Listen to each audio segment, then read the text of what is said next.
इस घर की बहू मैं।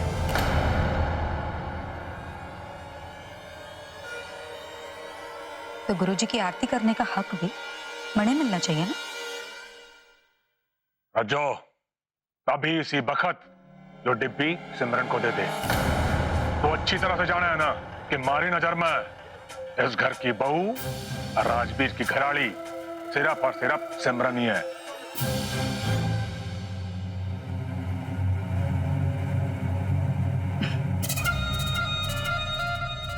माफ करना ताऊ जी, आपके सोचने से सच नहीं बदल जाता, क्योंकि सच तो यो है कि राजवीर की घराड़ी सिर्फ मैं, और उससे बड़ा सच यो है कि राजवीर सिमरन जिज्जी ने अपनी घराड़ी मानते ही ना है। अरे ओ, इस वक्त वो तेरी और लोहारी की बातों में आ रखा है, इसीलिए ऐसा कर रहे हैं। एक बात याद रखना छोरी, गुरुजी इस घर में राजवीर का उपाय करने ही आ रहे हैं, और जिस दिन राजवीर के सर से तेरा यो भूत उतर जाएगा ना, उस दिन राजवीर खुद तने उठा के इस घर से बाहर फेंक देगा।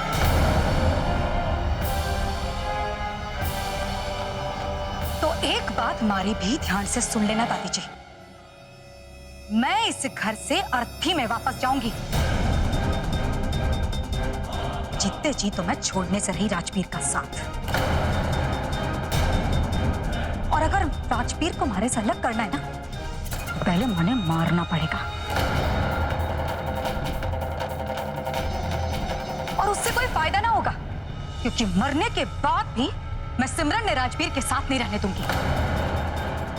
भूत बन के इन दोनों का जीना हराम काटूंगी मैं, और साथ ही साथ आप लोगों का भी। छोरी तमीज से बात कर ले तू।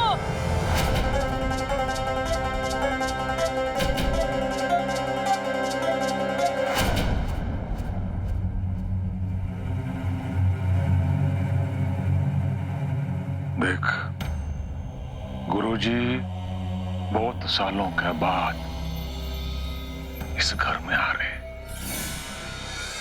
यो मेरे और मेरे परिवार के लिए बहुत बड़ी खुशी की बात है, और मैं नहीं चाहता कि इस खुशी के मौके पे किसी भी तरह का कोई तमाशा हो। इसलिए अपना यो गुस्सा, अपनी वो जो नफरत है ना, इसे गुरुजी के जाने के बाद निकाल लेना। जब तक गुरुजी यहाँ है, शांत रहना।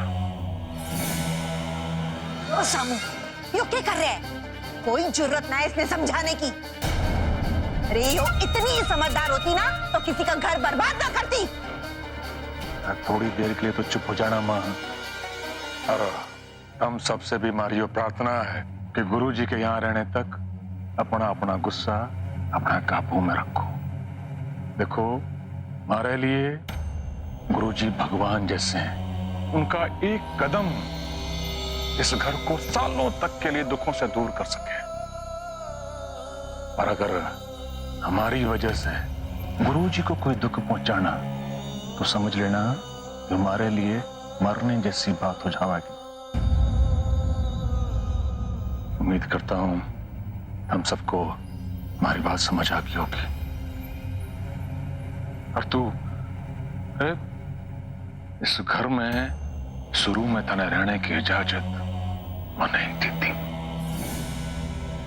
कम से कम उस बात का तो मान रख ले तू।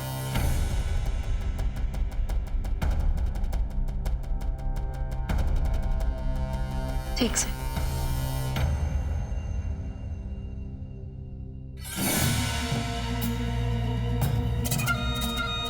पर हाँ ताऊ जी, एक बात आपने भी ध्यान रखनी है, जब गुरुजी आवेंगे ना, तब उनसे यही बताना है आपने कि मैं भी राजवीर की घराड़ी हूं। ऐसा कैसे हो सके? क्यों नहीं हो सके ताऊ जी?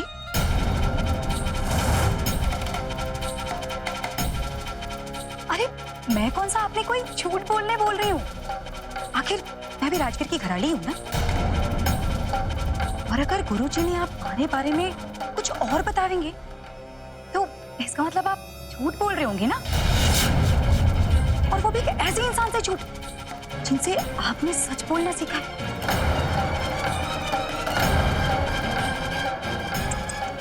ना ना ताऊ जी। और हाँ, वैसे एक बात और, अगर आप लोगों ने मन्ने गुरु जी से ना मिलने दिया ना, तो मन्ने अपना परिचय देना अच्छे से आवे।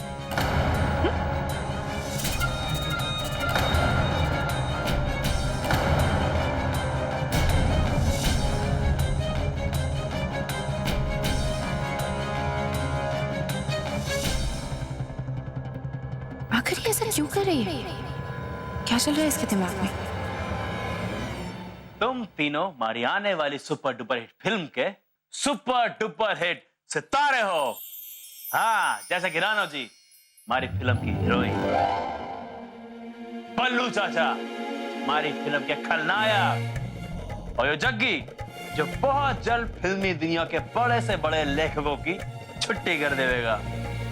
जैसा कि आप लोग जानते हैं, जल्द ही घर पे गुरुजी आने वाले हैं, और अगर उनका आशीर्वाद मिल गया और उन्होंने ताऊ जी के कान में वो 3 जादुई शब्द कह दिए, तो फिर हमारी जिंदगी बनने से कोई ना रोक पाएगा।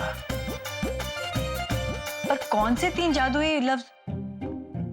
तुम बताओ जरा, मैं भी तो देखूं कि हमारे सितारे कितने समझदार हैं। राजा माँ भवानी, और क्या बोलेंगे भाई साहब? जय मां भवानी कान में बोलने की क्या जरूरत है? वो तो गुरुजी ऐसे भी बोल देंगे ना। हाँ भाई जग्गी, तू बता हमारे लेखक। अब पैसे दे दो। एकदम सही जवाब, शाबाश जग्गी। मन्ने फकर है कि मन्ने हमारी फिल्म के लिए सारे जैसा राइटर मिला। इतना तो आप सब जानते ही हो कि अगर गुरुजी ने ताऊ जी से एक बार पैसे देने के लिए कह दिया, तो फिर ताऊ जी मन्ने मना ना कर पाएंगे। पर उससे पहले गुरुजी ने भी हमारी कहानी पसंद आनी चाहिए, वरना ताऊ जी कान में पैसे दे दो की जगह पैसे ना दो कह देंगे। इसलिए कोई बढ़िया आइडिया है तो बताओ। चलो जी, धार्मिक फिल्म बनाते हैं, जैसे कि जय संतोषी माता। यो एक ऐसी छोरी की कहानी होवेगी जिसका घरवाला उसने बहुत मारे हैं और सास ससुर उसे दहेज की मांग करे, और वो बेचारी इस सबने जुल्म ने चुपचाप सहवे है। और वो जैसे ही माता की आराधना शुरू करे है, माता खुद साक्षात प्रकट होकर उसने आशीर्वाद देवे है और उसने सब दुखों से बचावे है। तो फिर कैसी लगी आप सबने हमारी कहानी? ना, अरे ऐसी हजारों कहानियां गुरुजी रोज सुनते होंगे अपने भक्तों से, उनके लिए कोई नई बात ना होगी ये। कोई और आइडिया? मैं कहूँ जिया जी, हम ना भूतों की फिल्म बनाते हैं। हाँ, जिसमें एक आम छोरी की कहानी होगी, जो एक आम छोरी ना, उसकी लड़ाई ना चुड़ैलों के साथ होवे, जैसे सिमी भाभी की लड़ाई बुआ जी और रज्जो के साथ होवे हैं? तो बताओ कैसा लगा आपने हमारा ये आइडिया? आइडिया तो बढ़िया है, पर ताऊ जी ने पसंद नहीं आएगा। क्यों? अरे वो भगवान पे विश्वास रखने वाले इंसान है ना, भूत प्रेत कहाँ मानते होंगे। हाँ। चाचा जी, आपके दिमाग में कुछ नहीं फूट रहा? फूट ना रहा भाई, टूट रहा से। अरे हमारी फिल्म के हीरो का दिल टूटा जा रहा से। अरे अपने बीमार बाप की सेवा करने खातिर गई, अरे हीरोइन वापस आने का नाम ही ना ले रही से। अरे बार बार बोले, अरे वापस आ जा, अरे वापस आ जा, वापिस आ जा हमारी जू मेरे। अरे हमारा तारे बिना मन नहीं लगता ही पे। अरे बल्लू चाचा, ऐसे ना दिल हारो। आप ना गुरुजी से मिलकर उनका आशीर्वाद ले लो, फिर आप देखना सब कुछ ठीक हो जाएगा। अरे मुंह में घी शक्कर मारी लागो। मैं तो कहूँ जीजा जी, जो भी करना है ना जल्दी कर लो। गुरुजी के आने से पहले पहले ना आप ही कोई कहानी पक्की कर लो।